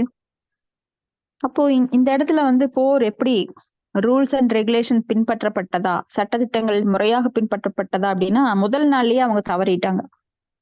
துரியோதனர் அவங்க குழுவினர் என்ன பண்ணாங்க, நிராயுதபாணி நிலையில இருக்கிற அபிமன்யுவை ஒருவனிடம் ஒருவர் தான் போர் புரிய வேண்டும், ஆனா புறமுதுகுல இருந்து கூட அவங்க அன்பு தாக்குனாங்க, முதுகுல கூட அடிச்சாங்க. அந்த இளம் வாலிபனை, அந்த வீரனை பல பேர் சேர்ந்து கொண்டாங்க. இது முறையற்ற செயல். அப்ப அங்கவே ஒழுங்கீனம் ஆரம்பிச்சிருச்சு. அப்போ எதிர்த்தரப்பினர் எப்படி நியாயமா நடக்கணும் எதிர்பார்க்க முடியும்? அப்ப இங்க வந்து பகவான் வந்து தனது சக்தினால, தனது சாதுர்த்தியத்தினால போர் முறையே மாற்றிட்டார். சக்கராயத்தால அவர் சூரியனை மறைச்சாரு. இப்படி பல விதத்துல அர்ஜுனனுக்கு உதவி பண்ணினார். அதனாலதான் அர்ஜுனனால ஜெயிக்க முடிஞ்சது. ஏன்னா வஞ்சகம் சூழ்ச்சி நிறைந்த அந்த இடத்துல ரொம்ப ஒரு மோசமான எதிரிகள் கிட்ட எப்படி ஜெயிக்க முடியும்? ஏன்னா எப்படி வேணா போர் புரியலாம், எப்படி வேணா வஞ்சகம் பண்ணலாங்கிற இடத்துல ரொம்ப அசாத்தியமான நிலை. வெற்றி பெறுவதுங்கிறது ரொம்ப கஷ்டம். அப்படித்தான் முதல்லயே ஏமாற்றப்பட்டார்கள். நாடு இல்ல, வீடு இல்ல, உங்களுக்கு காட்டுக்கு தான் போகணும், ஒரு ஒரு ஊசி முனை அங்குலம் கூட நிலம் கிடையாதுன்னு சொல்லி விரட்டுனாங்க. அப்படிப்பட்டவர்கள்ட்ட எப்படி நேர்மையை எதிர்பார்க்க முடியும்? ஆனா பகவான் கிருஷ்ணர் கூட இருந்ததுனாலதான். ஆனா அர்ஜுனன் எல்லா விதிகளையும் மீறல. ஆனா சில சமயங்களை பகவான் கிருஷ்ணர் தான் அதை மீறினார். அப்ப அவருடைய கருணையினால தான். ஏன்னா பகவான் கிருஷ்ணர் அந்த உதவி பண்ணல அப்படின்னா அர்ஜுனனால இங்க ஜெயிச்சிருக்கவே முடியாது. அர்ஜுனன் வந்து பெரிய வீரன், அது தெரியும். அப்ப இங்க வந்து பீஷ்மர் பெரும் பலசாலி. அவர் 5 அம்புகளை எடுத்து வச்சிருந்தாரு பஞ்சபாண்டவர்களை கொல்றதுக்காக. அந்த அம்புகளை எல்லாம் போய் வஞ்சகமா எப்படி திருப்பி வாங்கணும் அப்படின்னு அர்ஜுனனுக்கு சொல்லி கொடுத்தாரு. துரியோதனுக்கு ஒரு தடவை கொடுத்த வரத்தின் பலனா அதை நீ துரியோதனன்கிட்ட திரும்பி வாங்கிட்டு வான்னு சொல்லி. அதே போல அர்ஜுனன் தேர் சக்கரம் சேற்றுல சிக்கியப்போ அவன் அதை எடுக்க போனான். அப்போ அவனை சாய்ச்சாங்க. அது போல துரோணாச்சாரியார் அஸ்வத்தாமன் என்கின்ற யானை கொல்லப்பட்டதை அஸ்வத்தாமன் இறந்து விட்டான் அப்படின்னு அனௌன்ஸ் பண்ண வச்சார். அப்போ அவர் வந்து தன்னோட மனதுல சோர்வடைந்து அப்படியே கீழே விழுந்து என்னுடைய மகனை ஏன்னா மகன் மேல பற்று, அவருக்கு உடல் மேல பற்று. பகவான் கிருஷ்ணர் பகவத்கீதையில என்ன சொல்றாரு? உடல் பற்றற்று இரு அப்படின்னு சொல்றாரு. ஆனா தன் மகனை இழந்து விட்டேன் அப்படின்னு துடிக்கிறார். அவர்கிட்ட இருக்கிற அந்த ஒரு சின்ன அசுத்தத்தை நீக்க விரும்புறார்.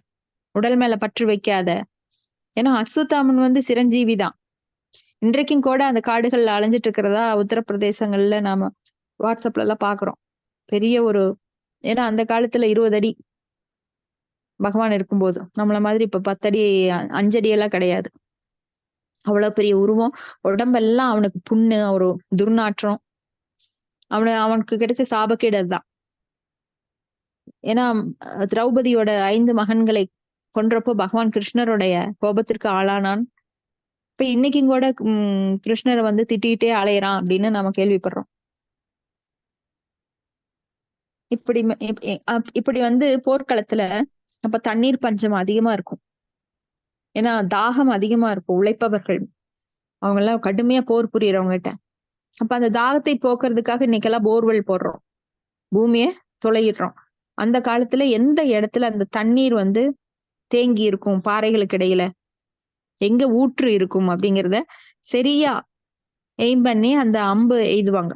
அர்ஜுனன் வந்து வில்ல தொடுக்கிறாரு. அதன் மூலமா குருட்சேத்திர போர்க்களத்தை இன்னைக்கும் கூட அந்த தீர்த்தம் பார்க்கலாம். அப்ப அந்த தீர்த்தத்தின் மூலமாக எல்லாருக்கும் தாகம் தணிவிக்கப்பட்டது. அடுத்தது பதம் 18. நர்மாணி உதார ருச்சிர ஸ்மித சோபிதானி ஹே பார்த்த ஹே அர்ஜுனா சகே குரு நந்தனேதி சஞ்சல்பிதானி நரதேவ ஸ்ருதி சப்ருஷானி ஸ்மர்த்துர்லுடந்தி ஹிருதயம் மம மாதவஸ்ய.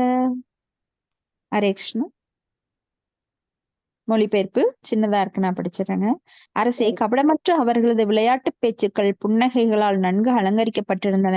ஏ நண்பனே, பிரித்தாவின் மகனே, குருவம்சத்தின் மகனே என்றெல்லாம் உள்ளத்தை தொடும் வகையில் அன்புடன் அழைத்த மாதவனின் சொற்களை இப்பொழுது நினைத்து பார்க்கும் பொழுது அவை என் இதயத்தை துளைக்கின்றன அப்படின்னு அர்ஜுனன் நினைச்சு பாக்குறாரு. நாம் எப்படி ஒரு ரொம்ப நெருங்கினவங்களை இழந்துட்டோம் அப்படின்னா அவங்க கூட நாம எப்படி சந்தோஷமா இருந்தோம், அன்பை பரிமாறிக்கொண்டோம், அதையெல்லாம் நினைச்சு பார்த்து கண்ணீர் வடிச்சுட்டே இருக்கும். ஏன்னா தூய பக்தர்களோட இழப்புங்கிறது மாபெரும் இழப்பு. அப்போ பகவானை இழந்த அந்த அர்ஜுனனுக்கு தாங்கவே முடியல. இங்க நினைச்சு பார்த்து கவலையில அதிகமா மூழ்கி போறாரு. பதம் 19. சப்யாச நாடன விகத்ன போஜதாதிதீஷு ஐக்கியாத்வயஸ்ய ஹ்ருதவான் இதி விப்ரலப்த சக்யு சகேவ பித்ருவத் தனயஸ்ய சர்வம் ஷேஹே மகான் மஹிதயா குமதேர் அகம் மே. ஹரே கிருஷ்ணா மாதாஜி.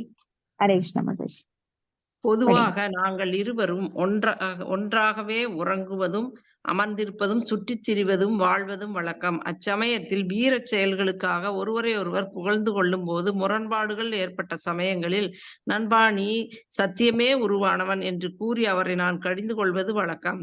அவரது மதிப்பு குறைக்கப்பட்ட அத்தகைய நேரங்களிலும் கூட பரமாத்மா என்ற முறையில் என் பிழைகளை எல்லாம் அவர் ஒரு நண்பனுக்கு நண்பன் போலும் பிள்ளைக்கு தகப்பன் போலும் பொறுத்து கொண்டார். பொருளுரை. பரமபுருஷ பகவான் ஸ்ரீ கிருஷ்ணர் பரிபூரணமானவர் என்பதால் அவரது தூய பக்தர்களுடனான அவரது உன்னதமான திருவிளையாடுகளில் எந்த குறையும் இருப்பதில்லை. கற்றறிந்த பண்டிதர்களாலும் சமயவாதிகளாலும் சட்டப்பூர்வமான முறையில் வேத மந்திரங்கள் உச்சரிக்கப்படுவதை விட நண்பர்கள், பெற்றோர்கள் அல்லது காதலிகளின் நிந்தனைகளை பகவான் அதிகமாக சுவைத்து அனுபவிக்கிறார். ஹரே கிருஷ்ணா. அவ்வளவுதான் மாதாஜி. சரிங்க மாதாஜி. அப்போ இங்க நிந்தனைகள், நிறைய பேர் நிந்தனை பண்றாங்க பகவான. அதாவது நாத்திகவாதிகள் நிந்தனை பண்றாங்க, அருவவாதிகள் நிந்தனை பண்றாங்க, பகவானுக்கு அபராதம் விளைவிக்கிறாங்க. ஆனா அந்த நிந்தனைகள் எல்லாம் உண்மையே பாவத்தை விளைவிக்க கூடியவை. ஆனா சில சமயம் பக்தர்கள் கூட நிந்தனை பண்ணுவாங்க. ஏய் கிருஷ்ணா, போடா, நீ என் கூட சாப்பிட வர மாட்டியா? ஏய் கிருஷ்ணா, நீ குனி அப்படின்னு சொல்லி ஓங்கி ஒரு தட்டு தட்டிட்டு மேல ஏறி குதிப்பாங்க. ஆயர் சிறுவர்கள் எல்லாம், அந்த மாடு மேய்க்கும் சிறுவர்கள் எல்லாம் பகவானை பகவானாக பார்ப்பது கிடையாது. திட்டுவாங்க, அடிப்பாங்க, அவங்களோட எச்சில் சாப்பாட்டை அவருக்கு பரிமாறுவாங்க, கையில எடுத்து ஊட்டி விடுவாங்க. அது வந்து ஒரு பிரேமை நிலை, எக்ஸ்ட்ரீம் லெவல். இப்ப நம்ம கிட்ட ஒருத்தர் ரொம்ப நெருக்கமா இருக்கிறாங்கன்னா அவங்கள வந்து நாம செல்லமா திட்டுவோம். ஏய் நாயே, என்னடா பண்ணிட்டு இருக்க நீ? ஃப்ரெண்ட்ஸுக்குள்ள நம்ம பசங்க எல்லாம் பேசிக்கிறத பாக்கலாம்.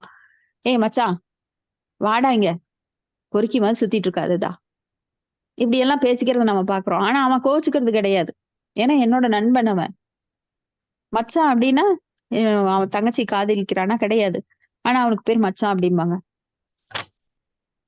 இந்த மாதிரி நண்பர்களுக்குள்ள அந்த மொழிகள் பரிமாற்றம் அப்படிங்கிறது யாருமே வந்து அதை கடுமையா எடுத்துக்கிறது இல்லை.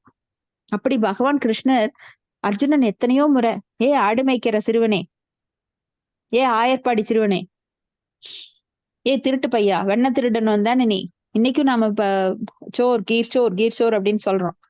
ஏ வெண்ண திருடின்னு நீங்க ஏதாவது ஒரு பேனா பென்சில் ஒரு செகண்ட் ஸ்டாண்டர்ட்ல நீங்க திருடி இருக்கலாம். இன்னைக்கு அந்த ஃப்ரெண்டு வந்து என் பென்சில திருடினவ தானே நீ அப்படின்னா எவ்வளவு கோபம் வரும். ஆனா பகவான் என்னைக்குமே கோச்சுக்கிறது இல்ல, அதை வந்து ரசிக்கிறார். வெண்ணை திருடி அப்படின்னு கூப்பிட்டா, கீர்ச்சோர் அப்படின்னு கூப்பிட்டா ரொம்ப ரசிக்கிறார். கீர்ச்சோர் கோபிநாத், அப்புறம் மக்கன் சோர், வெண்ணெய் திருடி அப்படின்னு என்னென்னவோ பேர் போடுறோம். ஆயர்பாடி சிறுவன், ஆயர்பாடி மாளிகையில் தாயமடியில் கன்றினை போல் அப்படின்னு என்னென்னவோ பேர் சொல்லி கூப்பிடுறோம்.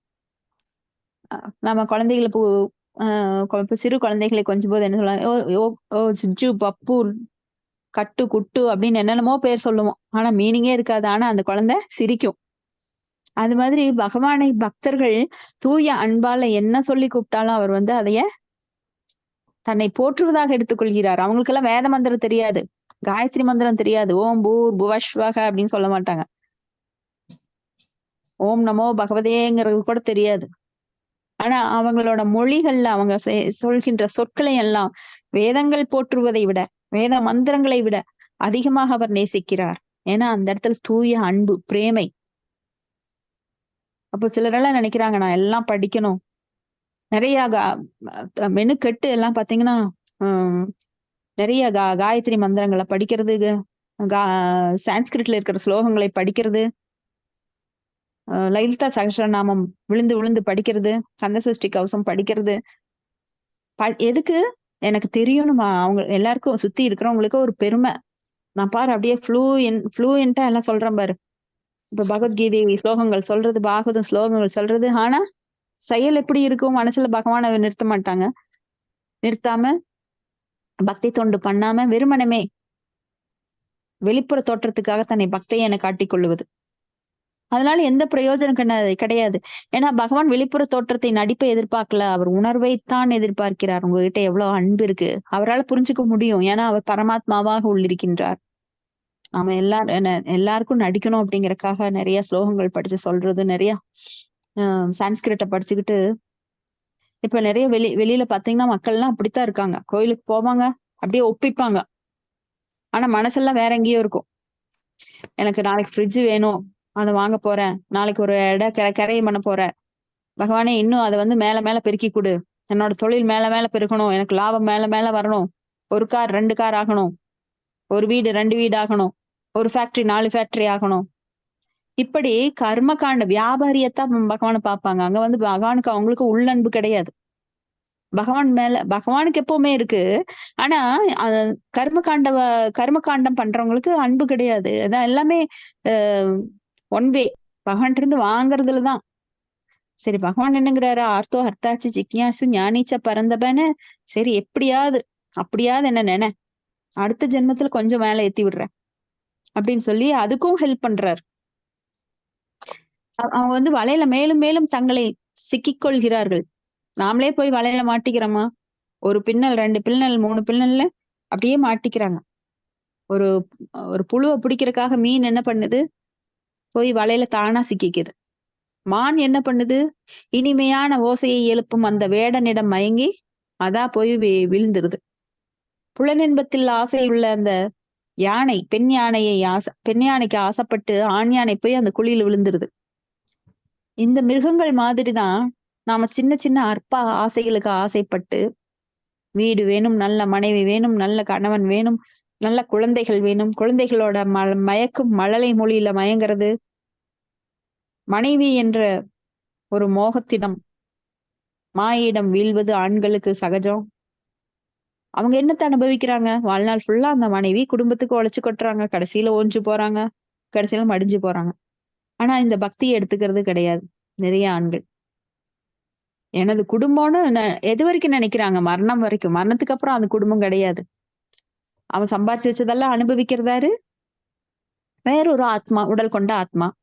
ஆனா அவன் நினைச்சுக்கிறான், என்னோட உடம்புல இருந்து வந்ததுனால என்னோட மகன், நான் எனதுங்கிற அகங்காரம், மமகாரம் அவனை வீழ்ச்சியோட செய்கிறது. இப்படியே மாயில சிக்குண்டு சிக்குண்டு மனிதர்கள் பிறவி எடுத்து வேறு உடல் வேறு உலோகம் கூடு விட்டு கூடு பாய்ந்து கஷ்டப்பட்டுட்டே இருக்காங்க. ஆனா எப்ப பகவத் பக்தர்களுடைய தரிசனம் கிடைக்கின்றதோ, அவங்களுடைய சங்கம் கிடைக்கின்றதோ, சத்சங்கம் கிடைக்கிறதோ, அப்ப அவங்க வாழ்நாள் பெரிய ஒரு மாற்றம் கிடைக்கிறது. வாழ்க்கைன்னா என்ன புரிஞ்சுக்கிறாங்க.